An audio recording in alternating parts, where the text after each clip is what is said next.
ꯑꯍꯥꯟꯕꯗ ꯃꯔꯨꯑꯣꯏꯕ ꯄꯥꯎ ꯏꯔꯥꯡ ꯃꯇꯨꯡꯗ ꯁꯦꯀ꯭ꯌꯨꯔꯤꯇꯤ ꯐꯣꯔꯁꯅ ꯃꯤ ꯐꯥꯒꯠꯄꯒꯤ ꯊꯕꯛ ꯂꯦꯞꯇꯅ ꯆꯠꯊꯔꯤ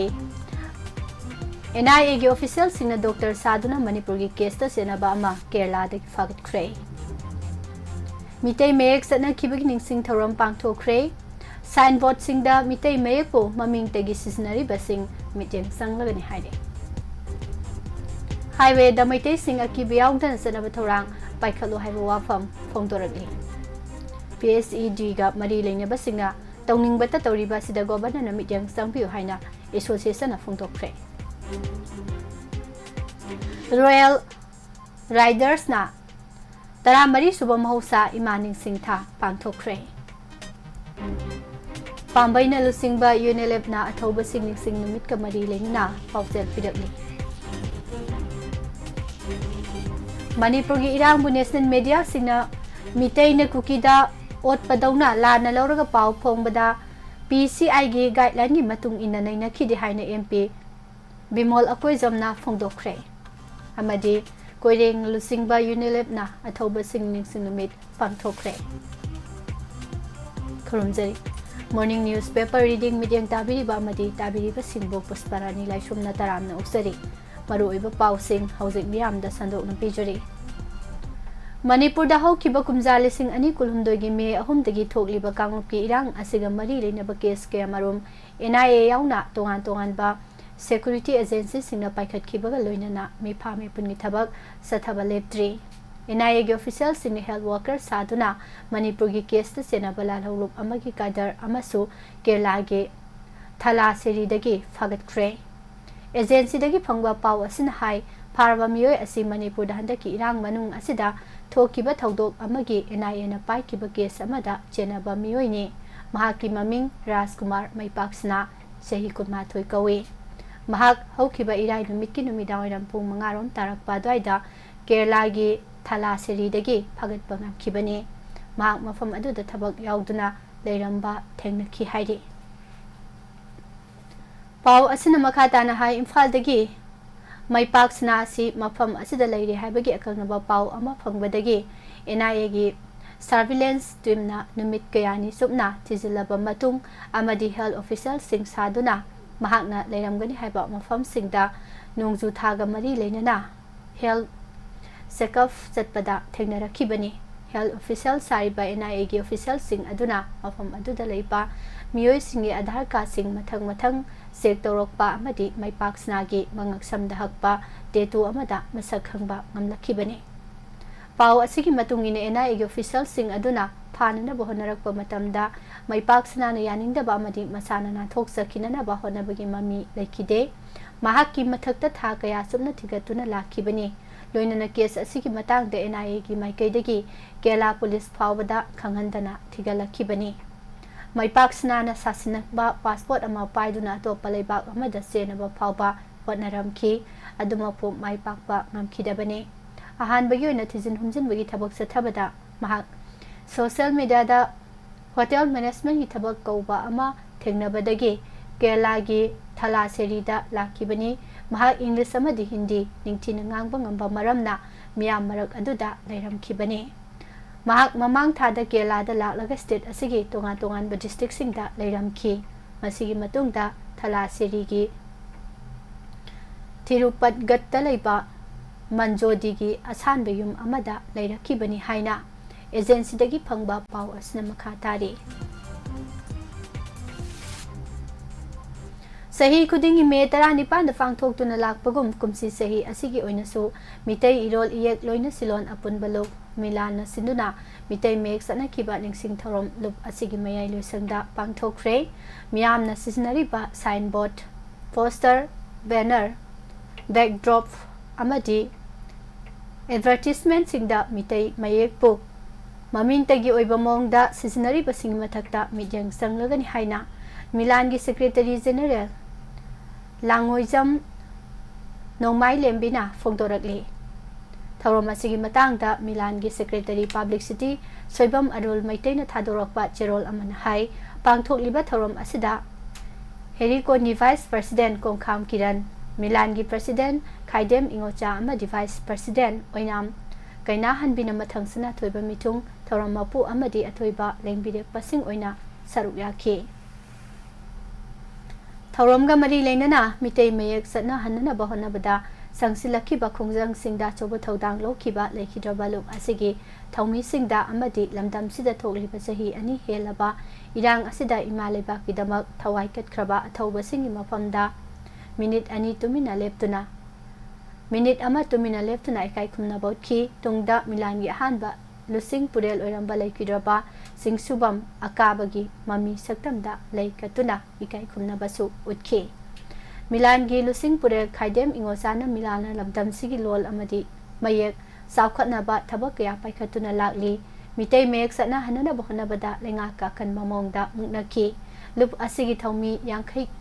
chawnga gi mathakta kaisum sangda changki mitei mayek satna hanana ba saksimki ba khongjangda asok apan nangkiba lup asigi thaumi kaya ngasi phawba soinai duna hingli makhoibo aikhoina kauthokpa yaroi haikhi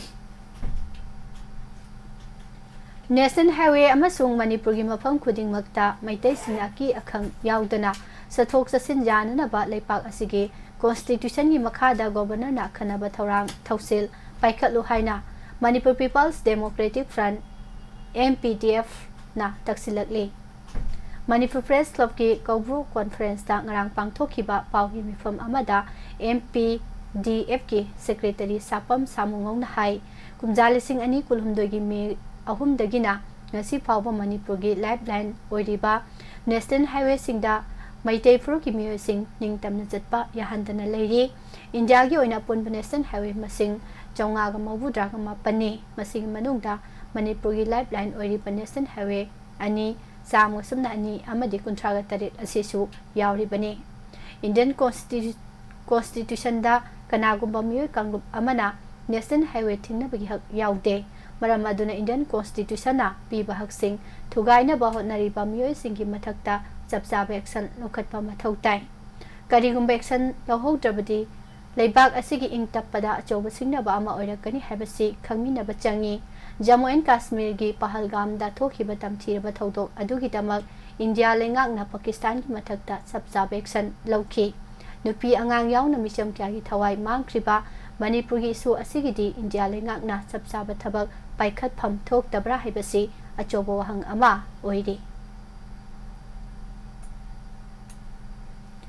Public Health Engineering Department PHED gi mari leinaba authority singna tawning bata tawribasi governor amadi mari leinaba singna miteng sangbiu haina All Manipur PHED Worker and Employees Association gi president Sapam Samungong na phongdokre Manipur Press Club tangrang pawmising unabada mahak na hai kumjalising amachamapan mawbudraga mapangi January 13 dagi Public Health Engineering Department ki mari leinaba authority singna makhoina tawning ba thabak sing tawduna leiriba si ngasi phawba makhoigi mathakta kanagumba matana yangsin bidana leiri kumjalising amachamapan 16 da Manipur da ahan boina kangsup singi polakta water supply asi lingkhatke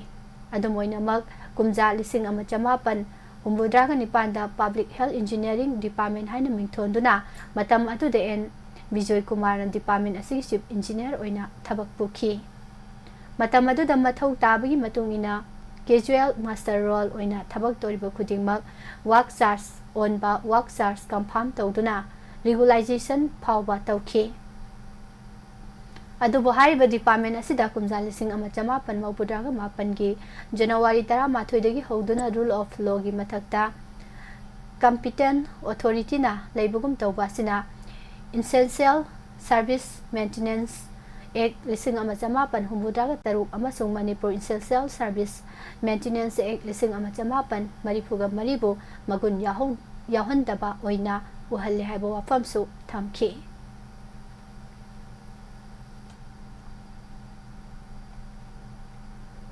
Imalaiba kidamak thawaina pontha pikraba thauba singbu ningsing boina ngarang Imphal East ki manung zanba nongpok sanjen bamda athauba sing ningsing numit thoram pangthokre Observation Committee athauba sing ningsing numit lising ani kunmunga na sinduna pangthokiba thoram asida yekairol saktuna hautoki thoram asida saruk yaba lakiba miyamna athauba sing mitamda hikalekat tamkibaga loinana ꯑꯊꯧꯕꯁꯤꯡꯕꯨ ꯏꯀꯥꯏ ꯈꯨꯝꯅꯕ ꯎꯠꯄ ꯑꯣꯏꯅ minute 2 ꯇꯨꯃꯤꯟꯅ ꯂꯦꯞꯈꯤ꯫ ꯄꯥꯝꯕꯩꯅ ꯂꯨꯆꯤꯡꯕ ꯌꯨꯅꯤꯂꯦꯞꯅ ꯑꯊꯧꯕꯁꯤꯡꯒꯤ ꯅꯨꯃꯤꯠꯀ ꯃꯔꯤ ꯂꯩꯅꯅ ꯃꯤꯌꯥꯝꯗ ꯄꯥꯎꯖꯦꯜ ꯄꯤꯔꯛꯂꯤ꯫ ꯔꯣꯌꯦꯜ ꯔꯥꯏꯗꯔꯁ ꯃꯅꯤꯄꯨꯔꯅ ꯁꯤꯟꯗꯨꯅ ꯃꯦ 6ꯇꯒꯤ ꯖꯨꯟ 5 ꯐꯥꯎꯕ ꯆꯠꯊꯔꯛꯂꯤꯕ 14ꯁꯨꯕ ꯃꯍꯧꯁꯥ ꯏꯃꯥ ꯅꯤꯡꯁꯤꯡ ꯊꯥꯒꯤ ꯁꯔꯨꯛ ꯑꯃ ꯑꯣꯏꯅ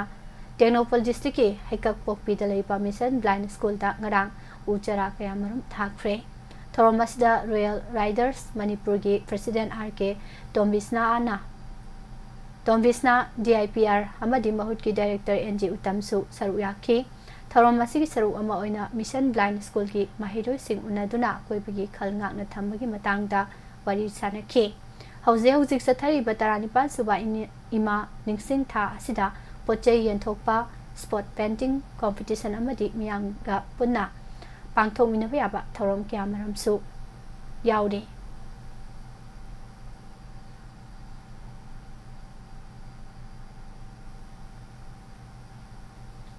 ꯀꯣꯏꯔꯦꯡꯅ ꯂꯨꯆꯤꯡꯕ ꯌꯨꯅꯤꯂꯦꯞꯅ 9ꯁꯨꯕ ꯑꯊꯧꯕꯁꯤꯡꯒꯤ ꯅꯤꯡꯁꯤꯡ ꯅꯨꯃꯤꯠ ꯆꯤꯡꯂꯦꯝꯅ ꯄꯥꯡꯊꯣꯛꯈ꯭ꯔꯦ ꯍꯥꯏꯅ ꯂꯣꯟꯅ ꯊꯤꯡꯈ꯭ꯔꯕ ꯂꯥꯜꯍꯧꯂꯨꯞ ꯑꯁꯤꯒꯤ ꯁꯦꯀ꯭ꯔꯦꯇꯔꯤ ꯑꯣꯐ ꯄꯕ꯭ꯂꯤꯁꯤꯇꯤ M. ꯁꯛꯍꯦꯟꯅ ꯈꯨꯌꯦꯛꯄꯤꯗꯨꯅ ꯊꯥꯗꯣꯔꯛꯄ ꯆꯦꯔꯣꯜ ꯑꯃꯅ ꯈꯪꯍꯜꯂꯛꯂꯤ꯫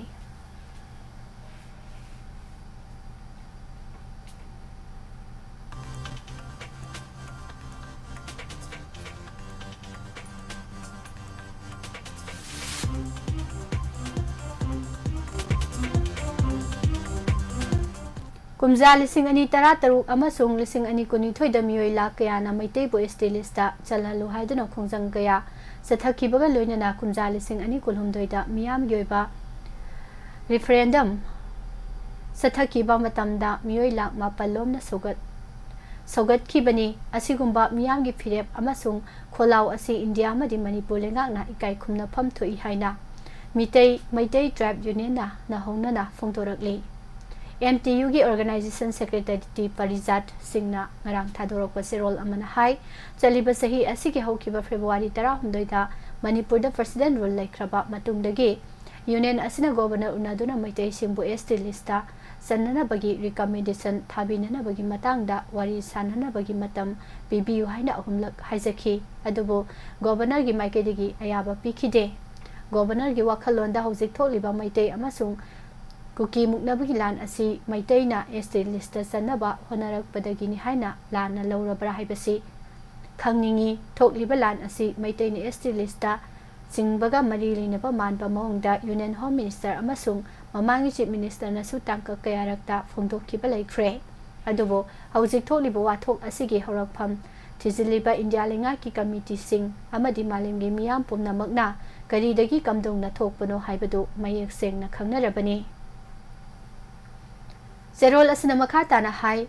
ꯃꯩꯇꯩ ꯐꯨꯔꯨꯞ ꯑꯁꯤ ꯃꯅꯤꯄꯨꯔꯒꯤ ꯈ꯭ꯋꯥꯏꯗꯒꯤ ꯃꯔꯨꯑꯣꯏꯕ ꯇ꯭ꯔꯥꯏꯕ ꯑꯃꯅꯤ ꯍꯥꯏꯕꯁꯤ 1909ꯗ ꯃꯇꯝ ꯑꯗꯨꯒꯤ ꯕ꯭ꯔꯤꯇꯤꯁ ꯏꯟꯗꯤꯌꯥ ꯒꯣꯚꯔꯟꯃꯦꯟꯠꯅ ꯐꯣꯡꯕ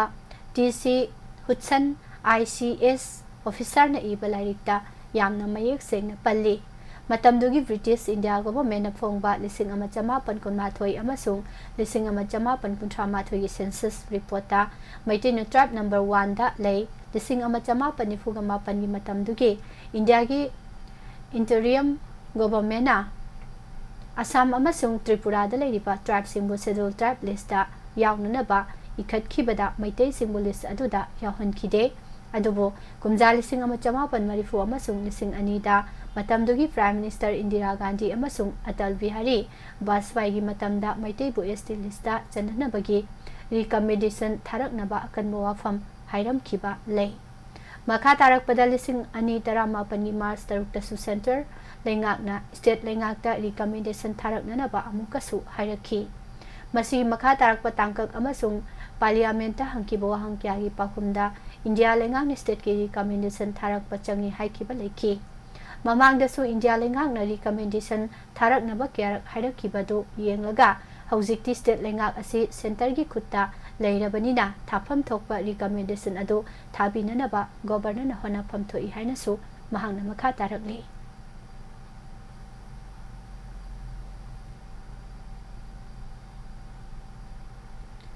ꯑꯁꯥꯝ ꯔꯥꯏꯐꯜꯁꯅ ꯁꯤꯟꯗꯨꯅ ꯅꯍꯥꯟ ꯑꯥꯏꯕꯣꯜ ꯖꯧꯄꯤ ꯚꯤꯂꯦꯖꯗ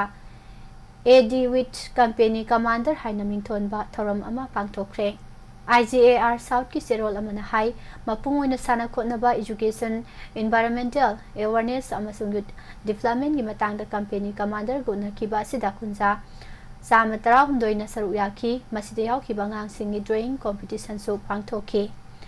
aduda sunatana aibol jopi gi naha sing amasung Assam Rifles personal singi volleyball su sanakhi asida sunatana naha singi fitness test na chingba tawki akoibagi fibam ngak senduna thamnabagi pandamda ujara kaya su thaki lamdamdogi naha singi oiba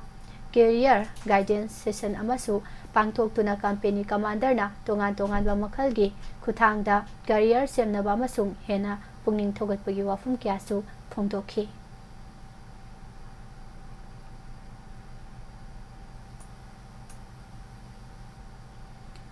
Seva Club Thobal Sabal Tongba Mamang Laikai na sinduna ngarang Sabal Tongba Mamang Laikai Community Hall da pangthokhiba thoramda lairik phaba mahiroi sing taramna ukpaga loinana makoibu pungning thogatkhre thoram asida thoiba mithung oikiba khangabok esigi MLA Surya Kumar Ukrum na hai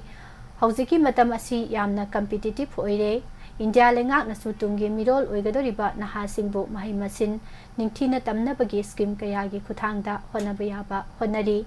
education system yenglabasu new education policy puthoktuna mahiroi singidamak honabaya honari adubu yamna laibak thibadi lamdam asida exam da mark wangna phangnaba khaki khanduna aranba pambai sizinabagi chenabi ama uribasidi nungaite asigumba chenabi asi mama pa oibasing amadi mahiroi lupsingna achoba thodang loduna thingmina hausi lamdam asigi tungi yumbirel oirakadoriba mahiroi singbo kanminasi hanasu mahangna makhatana phongdokhi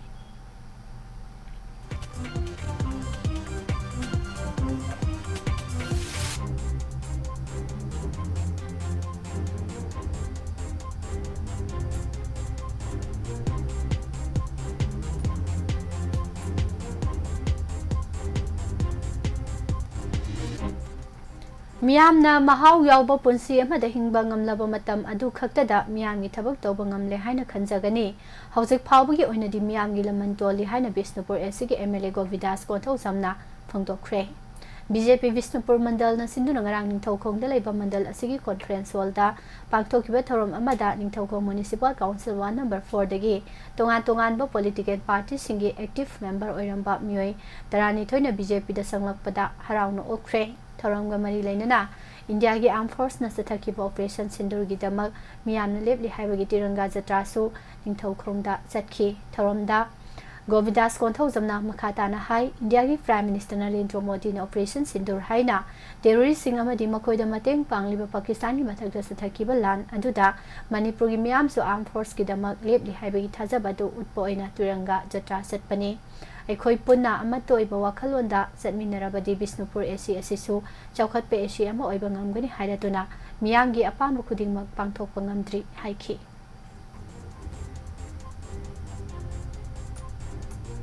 Central Trade Union singna leibak sinba thungna tha asigi kun lakliba leibak popa numita general strike sathagani tawramba do hauze leiba asigi tangdu leita da phibam asi yenglaga July 8 da yethokre AITUC Manipur State Committee gi cherol amana hai joint platform of Central Trade Union amasung Independent Sectoral Federation Association mi fam haukiba sawal sinumita New Delhi da pangthoktuna hiramasi matang da kupna khanaraba matungda hauze India gi tangta daba phibam asi yenglaga me kunda pangthoknaba lepnakhiba general strike ado handoglaga July 8 do ina pangthoknaba lepnakhibani India amasung Pakistan leiba ani gi marakta ungkhatnariba phibam asi yenglaga leibak sinba thungna pangthokadaba general strike ado yaithokpani miyam gi mayukta leiba labor law mayam subnagi court marida ponsinaba honaba lawmi sinmi kaya gi wakat Manipur gi wathok loisindaba lenga asi thawong kya gi mayokta general strike asi pangthokadori bani haina su phongthokhi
Manipur thokliba irang asi majority oriba miteina kuki singda yengthiduna otpadona lana lauraga national media singna bias laina pau phongki adubu thawong asida leibak asida leiba Press Council of India PCI gi leiba guideline da yumpham oiduna nainati haina Inner Manipur Parliamentary Constituency gi Congress MP Dr. Angomcha Bimol Akoizamna phongdokre WAPHAM asi Manipur University gi Research Club amasung Manipur University Students Union na mapal imphal ka kusamna duna ngarang mahikol asigi Senate Hall da National Media and Manipur MATAM the fourth state is a site of information war haina mingthon balairik ama nainabada saruk yaraduna MP na phongdokhibani Saijil lona duna laiminarabasu sahi kaya lisang sitna India amasung Pakistan gi marakta phongna yeknabagi thodok-sing toina thoktrabasu marak-marakta tholakpada natana tharum lainari ngai gi chairakta mamang thagi tari 19 da Jammu and Kashmir gi Pahalgam singthaki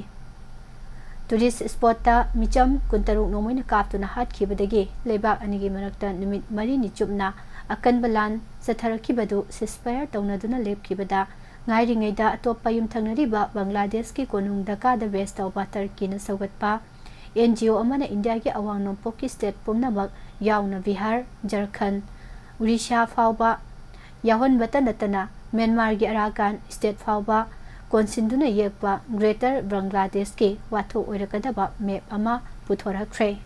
thawdo asigi matangda tongan balibak asigi pawgi agency singna phongdorakpagi matung ina Greater Bangladesh ki map asi leiba asi konung Dhaka da leiba university singi hall singda paktaknana thetpa haurak le hari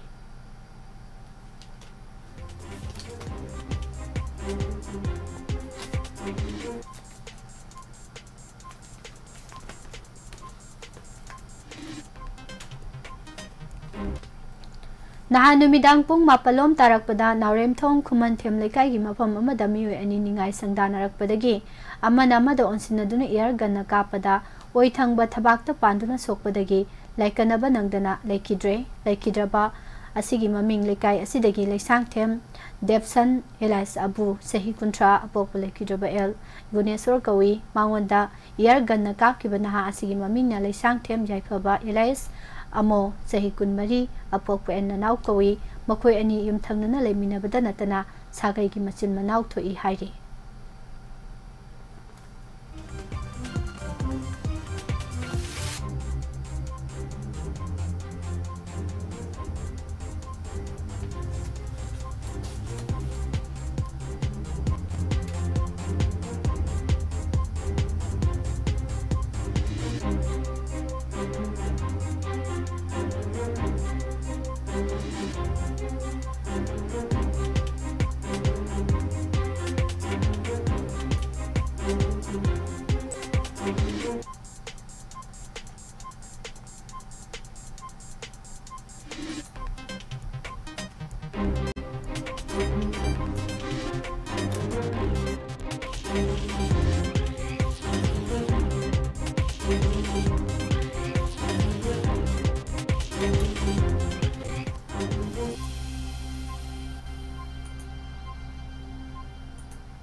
Housing Makatarakpada Mapanwiba Pau Pisari Tabada Yamna Nungaitaba Amadi Akitu Zumba Taudo Ama Oina Finlanda helicopter ani Tengaina Bigi Taudokta Miyoi Mangasi Krehaina Report Amada Fongdora Kray National Bureau of Investigation Ge Detective Chief Inspector Johans Sri Lana Fongdora Kiba the helicopter Aniado Matau Karamna Tengaina Kibano Haibagi Matangda Yamna Kupna Tizili Haibawafam Fongdora Ki Ukraine Amadi Russia gi Pisto Kai Kraba Matung Russia gi President Vladimir Putin na Amukta Landaki Driba Maongda Drone Chaniga Humbudra Humdoina Landarak Tuna यूक्रेनदा पाक्सना अमांग अता थोअनख्रे टर्कीदा चौराकना पुंग अनिरोम Russia अमदी Ukraine गी लुसिंगबसिंगी मरक्ता piece talkie सानाखिब वारी माई पाखिद्रबा मतुंग America गी president Donald Trump ना Russia गी प्रेसिडेंट व्लादिमीर पुतिन दा लान लेपनबा कनबा प्रेशर पीख्रे हाइना रिपोर्ट अमदा फोंदोरकली चाइना अमदी रशिया अनी की मरक्ता था लेबाकता न्यूक्लियर पावर स्टेशन 2035 फाउबी मरक्ता साननबा डेल तौख्रे हाबी पाउ ताबदा अमेरिका गी लुसिंगबसिंग खम थेंगना पाखतपगा लोइनना मिपाइबा पोकनख्रे थौरांग असि पांगथोकनबगी दमक मॉस्कोदा लेबा अनी की लुसिंगबसिंगना खुयेक पिनख्रे हाना फोंदोरकली लुहोंगलबी अना प्लाक्स युक कौबी रशिया की ओजा नुपी अमा महांगना ताकपी तंबीबा सुमनगी चही 13 खक्तंग ngairiba nupa macha amada nattaba lisat chatlamबगी दमक कोना चही 9 जेल दा लेनबा चैराक पीख्रे हाइरे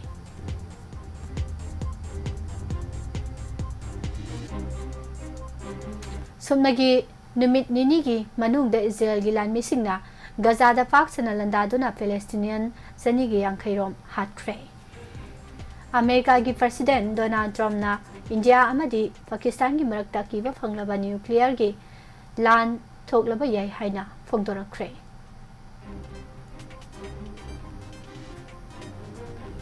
सीरियादा बसर असाद की लेंगाक तुख्रबा मतुंगदा हौजे लेबासी की प्रेसिडेंट ओरिबा अहमद अल सराना आर्मी लौबदा टेररिस्ट कया याहोननबा थौरां पाइखलख्रे हाइरे सादगी मियोइबदा सदोकपा स्क्रूवम माइयासिस लाइसत मेक्सिको अमदी यूएस दा संदोकपा याबगी अकीबा लेरख्रे रिपोर्ट असिगी मतुंगना मेक्सिको की खा थंगबा सरुकता लेबा चियापास की अकाको या गुया हाइरिबा मफम असिदा सही 63 लोम सुरबा नुपी अमदा लेना असि थेंगनरखिबनी लाइसत असि सादगी मियोइबदा संदोकपनी अदुबु करिगुम्बा लाइसत असि मी अमदगी अतोपा मी अमदा संदोरकलबदी अकीबगी सकलोन लौरकपा याय अदुमकपो मेडिकल हेल्थ केयर की एक्सपर्ट सिंगना फोंदोरकपगी मतुंगिना लाइसत असिना नारबा नुपी अमदगी अतोपा मियोइ अमदा संदोरकपगी रिपोर्ट फंगबा लेट्री हाइना फोंदोरखी बांग्लादेश की DCMO की टीम अमना म्यांमार ताबा किलोमीटर 34 रोम सांगबा लंबी अमा थिदोकपा ngangkhre अनब लंबी असि सेमगतुना म्यांमार दा लान हौरी पाराकान आर्मी दा बांग्लादेश की लान मिसिन मतेंग पांगसिंदुना लेबा असिगी लेंगांग ससन पारिबा मिलिटरी जुंता दा लंदाना बहनबदा अचोबा मतेंग ओइरगनी हाइरि अल कायदा ना सोगतपा टेररिस्ट सिंगना अफ्रीका की मनुंग सन लेरिबा बुर्किना फासोदा यामना तमथिबा मोंग दा लेबा असिगी आर्मी चनिरोम हाटख्रे हाइना रिपोर्ट अमदा फोंदोरकली बलूचिस्तान ना पाकिस्तान दगी मनिंग तमले लाउथोख्रबा मतुंग सिंध स्टेट नसु निंग तंबा तानबगी demand चथरख्रे हाइना report अमदा फोंदोरकले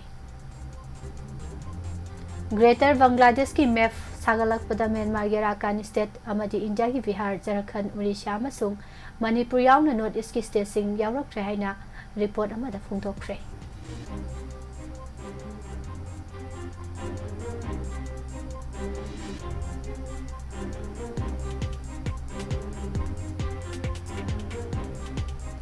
India government लुपा crore 90 रोम की एडवांस ओरबा मतंग सुनरबा लान की खुसु खुलाई लेबदा अयाबा पीख्रे हाइना रिपोर्ट अमदा फोंदोरकली इंडिया की डिफेंस सिक्योरिटी के ऑफिसर सिंह फोंदोरकीबदा हंदक लेगदोरिबा लान की खुसु खुलाई सिंह असिगी मनुंगदा मतंग सुनरबा एडवांस टेक्नोलॉजी ना मपुंग ओरबा killer drone air defence system missile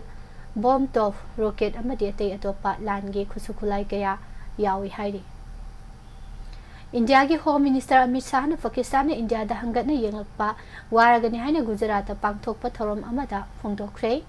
India की एयर फोर्स ना पाकिस्तान ने किलोमीटर चामरोम चंगसिंदुना एयर बेस 13 रोम थुगाइबा ngamkhibagi thongna ado saukhalaba malem leibak singna lepa leitana thagalakli maram aduna Pakistan ने इंडिया दा अमु हन्ना लंदाना नबा खलकपा हाइबसी अवाब ओइरगनि हाइनासु फोंदोखि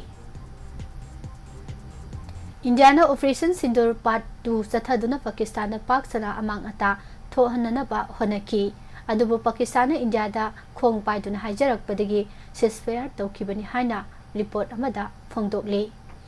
मे 3 तगी नतरा फाव चथखिबे इंडिया अमदि पाकिस्तान की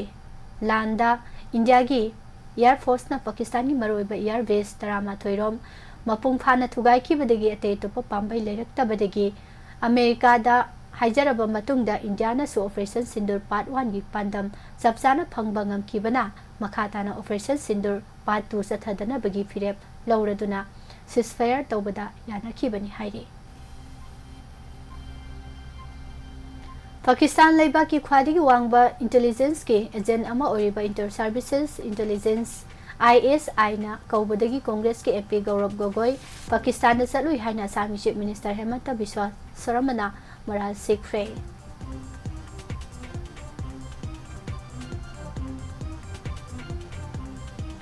चाइनागा नक्सिननबा होनरुबा बांग्लादेश के लुसेंबा मोहम्मद यूनुस खान के मख्वांग इंडिया न थुदेख्रे हाइरे पनबे याबदी मोहम्मद यूनुस खान चाइनागा नक्सिनना ललोल इति की थबक तौगनी खंदुना इंडिया दा वजाव nganglakkiba adugi pakhum piba oina Bangladesh तगी इंडिया दा पुसिलकपा पोलम सिंह प्राइम मिनिस्टर नरेंद्र मोदी ना थिंगजिनखिबनी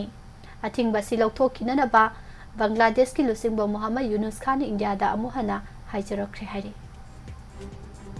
पाकिस्तान की मायुक्त चथखिबा ऑपरेशन सिंदूर माई पाक्तुना मालेम की लेबाक सिंगना इंडिया की माइकई तमना यंगनरकलिंगै चेरक असिदा चौखट थौरांगी थबक थौरांग कया पाइखनबा प्राइम मिनिस्टर नरेंद्र मोदी ना थौरांग पाइखतपा हौख्रे हाइना report अमदा फोंदोख्रे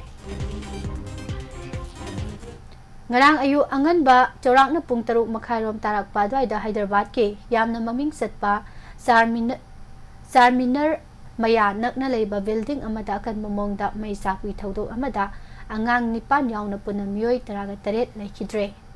laibak thiba thodo asigi matang de union minister G Kishan Reddy na phongdorakhibada mai sakwi thodo ado matau karamna thokhibano amadi mai sakle haiba paw phangbaga fire brigade ki team na khudakta sangchinduna mi kanwi thabak paikhatpa ngamkhidribano haibagi matangda kupna thizillagani haikre thongdok thokpam da leiramba miyoi singna phongdorakpagi matung ina Hyderabad fire brigade ki office da mai sakle haibagi पाव कयारक हन्ना पीख्रबसु मतम चाना यौरखिदबदगी मिसिबि चांग वांखिबनी fire brigade की team सिंग मतम चाना यौरलमलगदी दुकान सिंग अदो पाक सना मई साकपदगी कनबा ngamlamgadabani हाइरे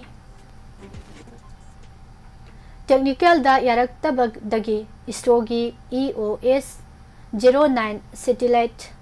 launching माई पाकिद्रबसु हराव तयांबा पोकनख्रे इसरोगी scientist सिंगना 101 की मिशन अमा ओरिबा EOS 09 सैटेलाइट लॉन्चिंग तौबदा माई पाकिद्रबसु हराव तयांबा फोंदोखिबगी मरमदि इचम चंबा टेक्निकल के ओइबा पोसक अमा यारखिदबरा मरम ओइरगा काहेना अमांग अता थोखिदबा अदुगिने अदुबु अथुबु मतमदा मिशन असि माई पाकनामु हना थागलगनि हाइना इसरोगी चीफ VH नारायणना फोंदोरखि हौखिबा पुंग कुनगा मरी की मनुंगदा कनबा नोंगलै नुसितका लोइनना MM40 यौना नोंग तासिलकपदगी बेंगलुरु दा इचाउ थोक्तुना अवाबा मायोकनख्रे इंडिया की मेटेओरोलॉजिकल डिपार्टमेंट फोंदोरकपगी मतुंग इना इंडिया की मफम क्यादा इंग असादा चाउना होंगबा लेबगा लोइनना स्टेट खरदना कनबा नोंगलै नुसित याउना नोंग सुगनी अदुगा स्टेट खरदना खम थेंगना साबगी अवाबा मायोकनगनी हाइरे पाकिस्तान दा लोन थुमना सही क्या की ममांगदगी चथरकलिबा टेररिस्ट के माइकुम हांगदोक्तुना मालेम दा खंगनना बखनबा टीम सिंह थागदौरी हाइना रिपोर्ट अमना फोंदोरकले हौजे अमु मखा तारकपदा सानाबगी पाव पिसरे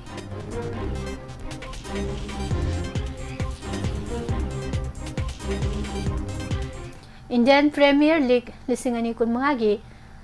जयपुर की सवाई मानसिंह स्टेडियम साना की टूर्नामेंट की 58 सुब लीग मैच पंजाब किंग्स ना राजस्थान रॉयल्स को रन 10 माइथी पीदुना प्ले क्वालिफाई होइख्रे मैच असि टॉस पंजाब किंग्स ना ngamduna hana बैटिंग तौरकपदा अपी ओवर 50 विकेट मंगा तुरगा रन 218 लौखी मसिगी पाखुमदा राजस्थान रॉयल्स ना ओवर 10 विकेट 3 तुरगा रन 108 लौखिबनी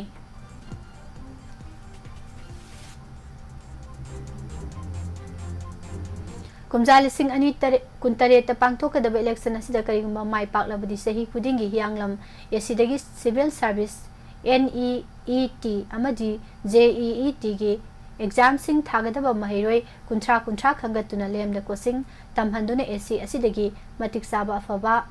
ꯃꯤꯑꯣꯏ ꯀꯌꯥ ꯄꯨꯊꯣꯛꯅꯕ ꯍꯣꯠꯅꯒꯅꯤ ꯍꯥꯏꯅ ꯍꯤꯌꯥꯡꯂꯝ ꯑꯦꯁꯤꯗ ꯂꯥꯛꯀꯗꯕ ꯏꯂꯦꯛꯁꯟ ꯑꯁꯤꯗ ꯃꯤꯔꯦꯞ ꯑꯣꯏꯅꯅꯕ ꯊꯧꯔꯥꯡꯁꯨ ꯇꯧꯔꯤꯕ ꯂꯝꯌꯥꯟꯕ ꯏꯟꯇꯔꯄ꯭ꯔꯥꯏꯖꯀꯤ ꯄ꯭ꯔꯣꯐꯥꯏꯇꯔ ꯗꯣꯛꯇꯔ ꯑꯦꯂꯥꯡꯄꯝ ꯑꯃꯤꯠ ꯀꯨꯃꯥꯔꯅ ꯐꯣꯡꯗꯣꯛꯈ꯭ꯔꯦ꯫ ꯇꯦꯟꯊꯥ ꯈꯣꯡꯕꯥꯜ ꯋꯦꯜꯐꯤꯌꯔ ꯑꯦꯁꯣꯁꯤꯌꯦꯁꯟ ꯇꯛꯋꯥꯅ ꯁꯤꯟꯗꯨꯅ ꯇꯦꯟꯊꯥꯒꯤ ꯃꯜꯇꯤꯄ꯭ꯂꯦꯛꯁ ꯒ꯭ꯔꯥꯎꯟꯗ ꯆꯠꯊꯔꯤꯕ ꯇꯛꯋꯥ ꯇ꯭ꯔꯣꯐꯤ 2019-20 ꯉꯔꯥꯡ ꯁꯥꯟꯅꯈꯤꯕ ꯃꯦꯆꯁꯤꯡꯗ ꯑꯄꯨꯟꯕ FC ꯁꯒꯣꯜꯕꯟ ꯑꯃꯁꯨꯡ PUBG ꯌꯨꯅꯥꯏꯇꯦꯗ ꯀ꯭ꯋꯥꯇꯔ ꯐꯥꯏꯅꯦꯜ ꯆꯪꯈ꯭ꯔꯦ꯫ ꯍꯩꯔꯣꯛꯄ ꯇꯨꯂꯤꯇꯥꯟ ꯃꯈꯣꯡꯒꯤ ꯁꯤꯇꯤ ꯀ꯭ꯂꯕ ꯄ꯭ꯂꯦꯒ꯭ꯔꯥꯎꯟꯗ ꯆꯠꯊꯔꯤꯕ ꯑꯍꯨꯝꯁꯨꯕ ꯃꯩꯄꯥꯛꯄꯤ ꯅꯤꯡꯁꯤꯡ ꯇ꯭ꯔꯣꯐꯤꯒꯤ ꯉꯔꯥꯡ ꯁꯥꯟꯅꯈꯤꯕ ꯑꯍꯥꯟꯕ ꯃꯦꯆꯇ ꯁꯪꯒꯥꯏꯌꯨꯝꯐꯝ FCꯅ ꯆꯟꯗ꯭ꯔꯃꯨꯈꯤ FAꯕꯨ ꯄꯥꯟꯁꯤꯜ 3-1ꯗ ꯃꯥꯏꯊꯤꯕ ꯄꯤꯈ꯭ꯔꯦ꯫ ꯑꯋꯥꯡ ꯂꯩ ꯀꯤꯟꯊꯕꯤ ꯐꯨꯠꯕꯣꯜ ꯒ꯭ꯔꯥꯎꯟꯗ ꯆꯠꯊꯔꯤꯕ ꯑꯍꯥꯟꯕ ꯑꯋꯥꯡ ꯂꯩ ꯀꯤꯟꯊꯕꯤ ꯐꯨꯠꯕꯣꯜ ꯇꯣꯔꯅꯥꯃꯦꯟꯠ 2015ꯗ ꯍꯤꯌꯥꯏ ꯐꯨꯠꯕꯣꯜ ꯑꯦꯀꯥꯗꯃꯤ ꯂꯨꯋꯥꯡ ꯁꯪꯕꯝꯅ ꯇꯤꯝ ꯆꯦꯝꯄꯤꯌꯟ ꯑꯣꯏꯈ꯭ꯔꯦ꯫ ꯍꯤꯌꯥꯡꯊꯥꯡ ꯃꯜꯇꯤ ꯄꯔꯄꯣꯁ ꯀ꯭ꯂꯕꯅ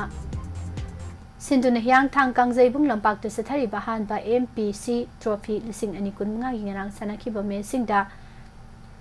MPC ꯍꯤꯌꯥꯡꯊꯥꯡ ꯐꯨꯠꯕꯣꯜ ꯑꯦꯀꯥꯗꯃꯤ ꯁꯟꯖꯦꯟꯕꯝ ꯑꯃꯁꯨꯡ YSC ꯃꯥꯏ ꯄꯥꯛꯈ꯭ꯔꯦ꯫ ꯔꯣꯌꯦꯜ ꯔꯥꯏꯗꯔꯁ ꯃꯅꯤꯄꯨꯔꯅ ꯁꯤꯟꯗꯨꯅ ꯃꯦ 3ꯇꯒꯤ 5 ꯐꯥꯎꯕ ꯆꯠꯊꯔꯛꯂꯤꯕ 14ꯁꯨꯕ ꯃꯍꯧꯁꯥꯒꯤ ꯏꯃꯥ ꯅꯤꯡꯁꯤꯡ ꯊꯥꯒꯤ ꯊꯧꯔꯝ ꯉꯔꯥꯡ ꯁꯔꯨꯛ ꯑꯃ ꯑꯣꯏꯅ ꯇꯦꯡꯅꯧꯄꯜ ꯗꯤꯁꯇ꯭ꯔꯤꯛꯀꯤ ꯍꯦꯛꯀꯛꯄꯣꯛꯄꯤꯗ ꯂꯩꯕ ꯃꯤꯁꯟ ꯕ꯭ꯂꯥꯏꯟ ꯁ꯭ꯀꯨꯜꯗ ꯊꯧꯔꯝꯁꯤꯡ ꯄꯥꯡꯊꯣꯛꯈ꯭ꯔꯦ꯫ ꯃꯅꯤꯄꯨꯔ ꯑꯦꯃꯦꯆꯔ ꯕꯣꯛꯁꯤꯡ ꯑꯦꯁꯣꯁꯤꯌꯦꯁꯟꯒꯤ ꯃꯤꯠꯌꯦꯡ ꯃꯈꯥꯗ Imphal west district amateur boxing ꯑꯦꯁꯣꯁꯤꯌꯦꯁꯟꯗ ꯁꯤꯟꯗꯨꯅ ꯈꯨꯃꯟ ꯂꯝꯄꯥꯛ ꯕꯣꯛꯁꯤꯡ ꯑꯦꯔꯦꯅꯥꯗ ꯆꯠꯊꯔꯛꯄ ꯑꯍꯨꯝꯁꯨꯕ ꯏꯝꯐꯥꯜ ꯋꯦꯁ ꯗꯤꯁꯇ꯭ꯔꯤꯛ ꯕꯣꯛꯁꯤꯡ ꯆꯦꯝꯄꯤꯌꯟꯁꯤꯞꯇ Sarita regional boxing academy A ꯃꯌꯥꯡ ꯏꯝꯐꯥꯜꯅ ꯄꯣꯏꯟꯠ 19 ꯐꯪꯗꯨꯅ ꯑꯣꯚꯔꯑꯣꯜ ꯇꯤꯝ ꯆꯦꯝꯄꯤꯌꯟ ꯑꯣꯏꯈ꯭ꯔꯦ꯫ ꯑꯗꯨꯒ ꯅꯦꯁꯅꯦꯜ ꯁ꯭ꯄꯣꯔꯠꯁ ꯑꯦꯀꯥꯗꯃꯤ ꯈꯨꯃꯟ ꯂꯝꯄꯥꯛꯅ ꯇꯤꯝ ꯔꯅꯔꯁ ꯑꯞ ꯇꯥꯈ꯭ꯔꯦ꯫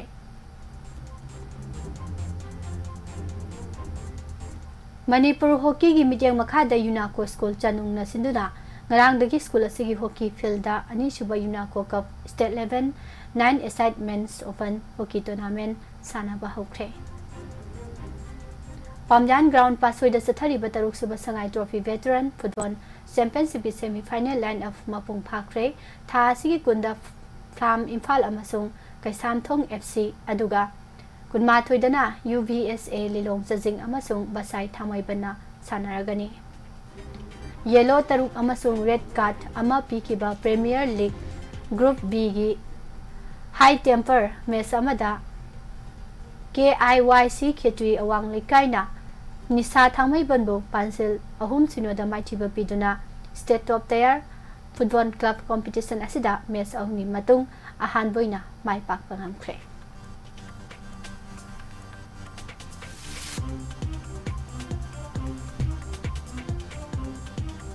ꯇꯧꯕꯜ ꯌꯨꯠ ꯗꯤꯚꯦꯂꯞꯃꯦꯟꯠ ꯑꯦꯁꯣꯁꯤꯌꯦꯁꯟ ꯇꯥꯏꯗꯥꯅ ꯁꯤꯟꯗꯨꯅ ꯇꯧꯕꯜ ꯃꯃꯥꯡ ꯄ꯭ꯂꯦꯒ꯭ꯔꯥꯎꯟꯗ ꯆꯠꯊꯔꯛꯄ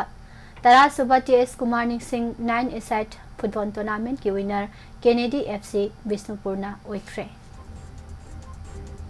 ꯃꯅꯤꯄꯨꯔ ꯑꯦꯃꯦꯆꯔ ꯀꯔꯥꯇꯦꯗꯣ ꯑꯦꯁꯣꯁꯤꯌꯦꯁꯟꯒꯤ ID ꯀꯥꯔꯗ ꯂꯣꯟꯆ ꯇꯧꯈ꯭ꯔꯦ꯫ ꯈꯨꯃꯟ ꯂꯝꯄꯥꯛꯇ ꯂꯩꯕ MOAꯒꯤ ꯀꯣꯟꯐꯔꯦꯟꯁ ꯍꯣꯜꯗ ꯄꯥꯡꯊꯣꯛꯈꯤꯕ ꯊꯧꯔꯝ ꯑꯁꯤꯗ ꯃꯀꯥꯒꯤ ꯃꯈꯥꯗ ꯂꯩꯕ ꯌꯨꯅꯤꯠ 10ꯅ ꯁꯔꯨꯛ ꯌꯥꯈꯤ ꯍꯥꯏꯔꯤ꯫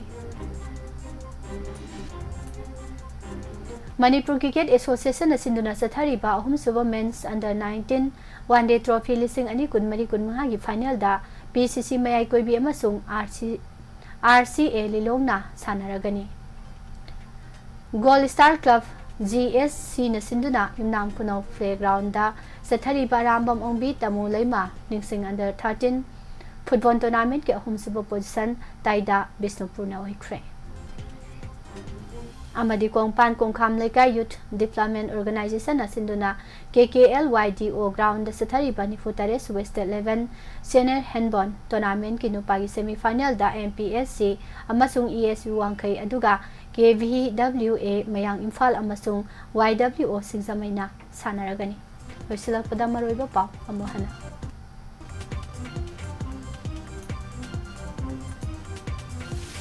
इरांग मतुंगदा सिक्योरिटी फोर्स ना मी फागतपगी थबक लेप्तना सथरी NIA के ऑफिशियल सिंह डॉक्टर साधुन मणिपुर की केस ता सेनबा अमा केरला दगी फागतख्रे मितै मेयक सना किबिंग सिंह थरोम पांगथोख्रे साइन बोर्ड सिंह दा मितै मेयक पो ममिंग तगी सिजनरी बसिंग मिटियांग संगलगनि हाइरे हाईवे दा मितै सिंह की यावदन सनबा थौरांग पाइखलु हाइना तक्सिनख्रे PSED गा मरी लेनबा सिंह तौनिंग बता तौरिबा सिदा गवर्नर मिटियांग संगबियु हाइबा वाफम एसोसिएशन फोंदोरगनि पांबई नलुसिंगबा यूनेलेप ना थौब सिंगनिंग सिंगमित का मरी लेना पाउचल पिरले पाकिस्तान खक्ता नतने इंडिया अमसुंग बांग्लादेश की मरीसु फसिलक्तरा बरा हाइबा वाफम लागली ढाका की NGO मना नॉर्थ ईस्ट की स्टेट सिंग अमसुंग म्यांमार की अराकान स्टेट कोनसिनबा ग्रेटर बांग्लादेश की मैप पुथोरख्रे लोइनना मणिपुर की रांगबु नेशनल मीडिया सिंग मितैन कुकीदा ओट पदौना लाना लौरगा पाउ फोंबदा PCI की गाइडलाइन की मतुंग इना नैनखिदे हाइना MP बिमोल अकोइसमना फोंदोरले अमदि कोइरेंगना लुसिंग बायुनेलेपना अथौबा सिंगी निंगसिंगमित पांगथोख्रे पिजरिबा पाउसिंग असिग लोइनना हौजकी दिनुटी फोंगलिबा पाउसे सिंगी लौथोक्सबा मरोइबा पाउसिंग मियामदा पिजबा लोइसिनजरी मखा तारकपदा मतम मतंगी वाफम अमदि राशि फलगी थरम निर्मला थांजमदगी अमुक तामिनसी पुमनमकपो हौजकी पुष्परानी लाइसुम नमकाना खुरुमसली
अमुक हना मिदेंग ताबिरिबा मदी ताबिरिबा सिंबु निर्मला थांजमना तराम नोकचरी कोकनोना खुरुमजरी बुदुना लाक्चरीबा सी मतम मतम के वाफम अमदे राशिफल ngasiगी सनालाइबाग एडिटोरियल कलमदगी लौखचबा मतम मतम के वाफमदा वर्ल्ड हाइपरटेंशन डे जही खुदिंगी मे तरा तरेट मालिम सिनबा थोंना वर्ल्ड हाइपरटेंशन डे की थौरम पांगथोकनबगुम मणिपुर दसु पालन असि पाकसना पांगथोकनरे ममांगैददि हाइपरटेंशन हारिबा लाइना असि कया लुना lumna longnaramdrabasu ngasigi mirol sidade laina asi yamna lumna lawdaba yaraktre maramdi malemgi miyamna lumna longnaramdaba araiba laina asina miyoi kyagi punsibu awa ana mayokna hale hypertension haina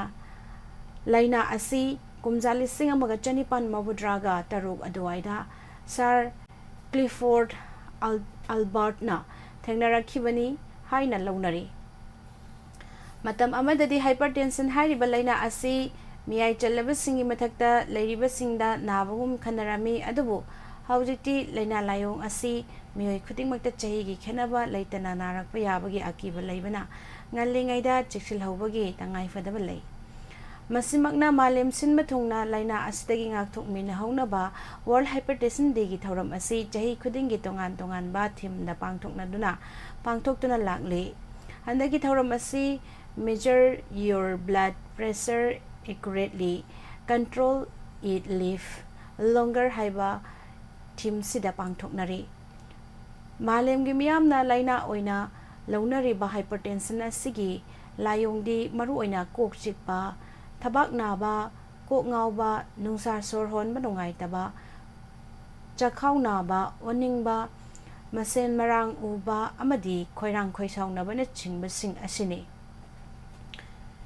मियोय खुदिंगमक मखल कयागी लाइना लायोंगदगी ngakthokminasi hairabadi ngalingayda laina layong khangdoknaba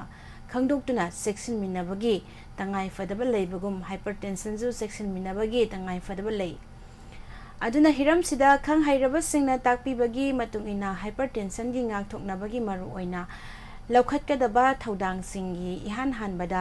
मियोय खुदिंगमा blood pressure blood sugar test तौथोकलगा मियोयबगी अमदी चही मतांगी लैफम थोकपा चांगदा लैरिबसिंग खंगदोकपा असिगुम्बा लैफम थोकपा चांगदा लैरमद्रबदी लैहनना बहनबा हकचांग साजेल चांग नाइना तौबा चुरु बिरी यूने चिंगबा मखल क्यागी निसा सिजनबीदबा हैरा उहै वहै मरांग काइना चांग नाइना चाबा अमदी फेट यावबा चिंजाक चांग हंथना चाबीबा हारिबसिंग असि मिपुम खुदिंगना मालेंगी मियामदा खंगहननबा अवेयरनेस पांगथोकपगी तंगाई फदबा लैबदगी वर्ल्ड हाइपरटेंशन डे की थौरम असि मालेम सिनबा थोंगना पांगथोकनरखिबनी मियोयबगी चिंजाक अमदी पुंसी महिंगदगी ओइरखिबा वर्ल्ड हाइपरटेंशन डे की थौरम असि मालेम सिनबा थोंगना पांगथोकनबा खंगहनबा ओइना कुमजाली सिंगनी सुमना मंगागी मे तरागा मरीदा पांगथोखि अदुबु मतंग चही कुमजाली सिंगनी तरुक्तदी थौरम असि चही खुदिंगी मे तरा तरेता पांगथोकनबा यानरबा मतुंग चही अदुदगी ngasi पाउ पांगथोकतुना लाक्ले मरम अदुना national hypertension society and league ना हौदोरपिरंबा वर्ल्ड हाइपरटेंशन डे की निंगसिंग थौरम असि लाकपगा इरोइनना मियोय खुदिंगमकनसु लाइना लायोंग सिंगी मतंगदा नहौनना खंजिनदुना जेक्शन मिनहौरसी हकचांग फबा हाइबसी मियोयबगी लन्नी हाइनबलै prevention is better than cure हाइबगुमना आइखोय खुदिंगमक हाइपरटेंशन नारक्ट्रिंगाइदा लाइना लायोंग असिगी हौरकफम खंगदोक्तुना ngakthok haunanaba फिरेप लौमिनरसे लोइनना हिरम मसिदा खंग हैरबा डॉक्टर सिंगा तानरगा ब्लड प्रेशर शुगर टेस्ट न चिंगबा तौबगा लोइनना अतै सेक्शन थौरांग कयासु लौखटमिना हौरसे मसिनी पुजरकलिबा मतमतमगी वाफमदा दुगा मखा तारकपदा ngasiगी राशिफल अमुक मयाम पुन्ना तामिनसे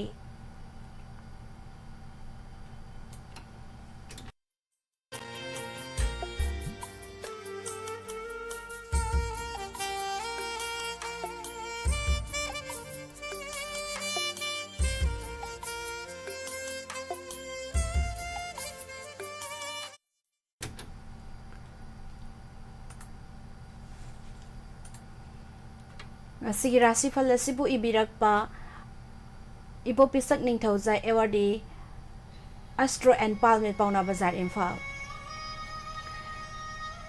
ꯑꯍꯥꯟꯕꯗ ꯃꯦꯁ ꯔꯥꯁꯤ ꯑꯐꯕ ꯐꯠꯇꯕ ꯌꯥꯟꯅꯅ ꯆꯠꯂꯒꯅꯤ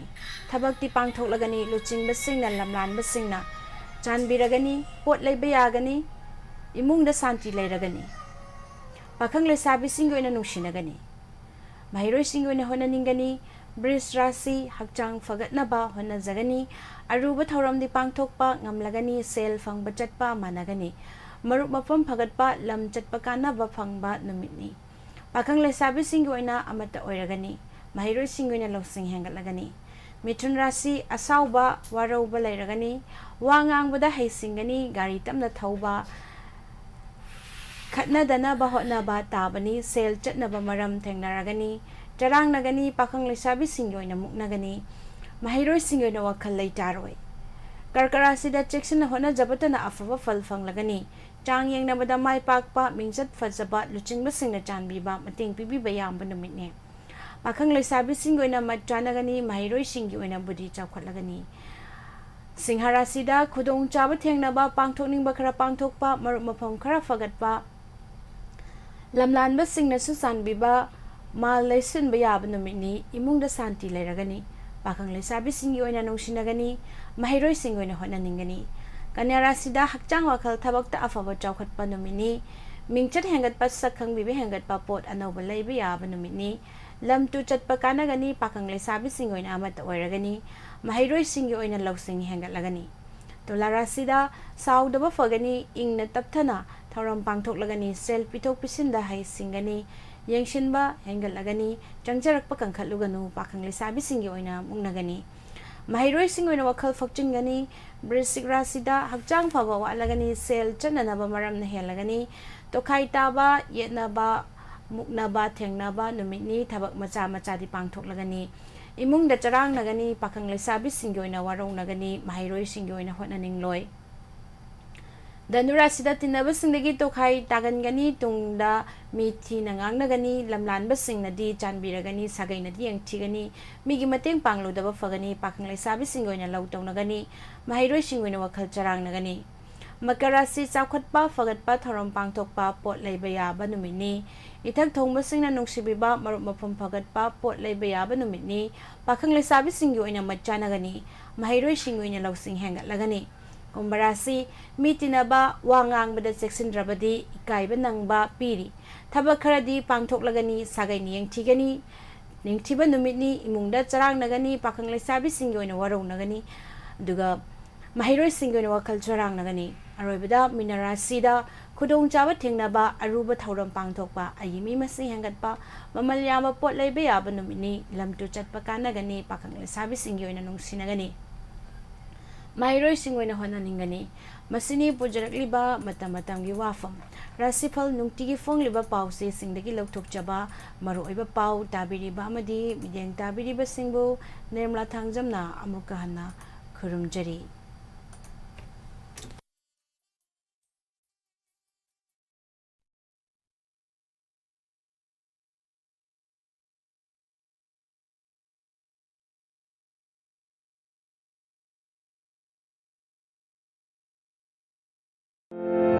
Admission open.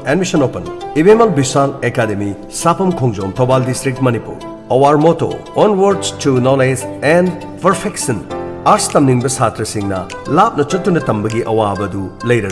Nakna Kudong Chabasi, Lobi. Kudong Chabasingdi, free school uniform, free basic computer course, free beauty and wellness course, well equipped modern labs, library facility available, smart classroom. Best transportation, scholarship for every student. Registration amadi provisional admission are open for the session 2025-26 class 11 science and arts stream. Ngasing asimak linkshin biro Ibemal Bisal Academy, Sapam Khongjom Thobal District, Manipur. Akupa marol gidama 84140 Hari banabasta call to biduna akupa marol khambi biyaga.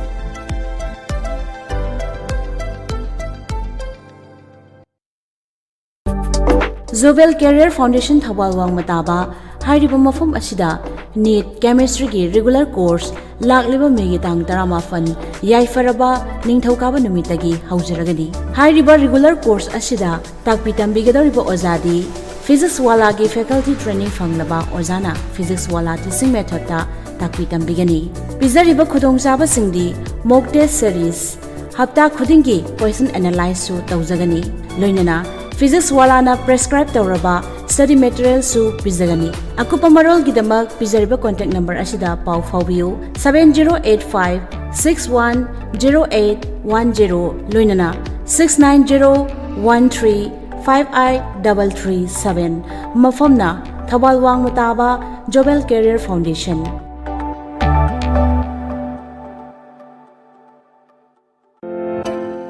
Admission open, admission open. Ruda Academy Thobal, Thobal Wang Mataba opposite, Thobal College, Manipur. Ruda Academy Thobal gi chaliba sahi English singani kunga mga kuntaru ki oina. Class 11 Arts amadi Science ki admission form thaba hojari. School asi CBSE Delhi ne affiliate tauraba. Class nursery dagina 12 fawba tambay yabagi khudong chaba leiraba mafam amani. School asi da thamjariba khudong chaba singdi separate hostel for boys and girls. Class khudimakta smart class ki khudong chaba leijari. Class 6 tagin 8 fawba NCC ki class leijari. NEET UG Z amadi NDA ki special class pijari. Ngasi maglapiduna adomadonggi angang singbu ming sansinbi. Amadi nungairaba paw amakhanga. Ruda Academy SC BA Bachelor of Arts amadi BEd Bachelor of Education Tambagi khudongchaba pijari. Manipur University de affiliate amadi NCTE Delhi na recognized tawraba college ni. Chaliba sahi English singani kunga manga batch tagi tamba yabagi khudongchaba pijari. Hariba course asigi admission form thaba hojari. Adom college ta lakpiduna kopa marol amadi form loba lakpa yaragani. BEd ki oina last date of admission form submission 31st May 2025. Entrance examination 8 June 2025. Result of entrance exam 14 June 2025. Last date of admission 25 June 2025. Commencement of class last week of July. Loina na BA gina. Last date of admission form submission 31st May 2025. Last date of admission 31st June 2025. Loina na. Commencement of classes first week of July 2025. Ako pamarol gidamak call tawiyo 7640 871184. Amukana 7640-871184. Ruda Academy, Thobal Wang Mataba opposite, Thobal College.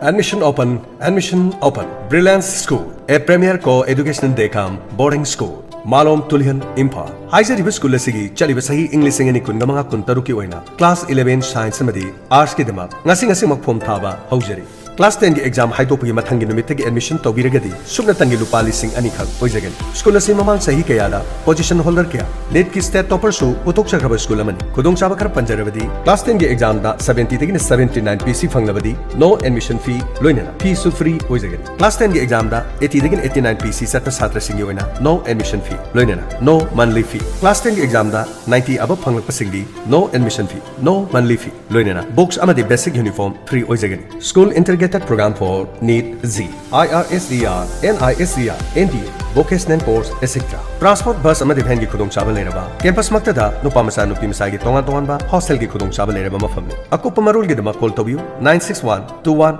71 646.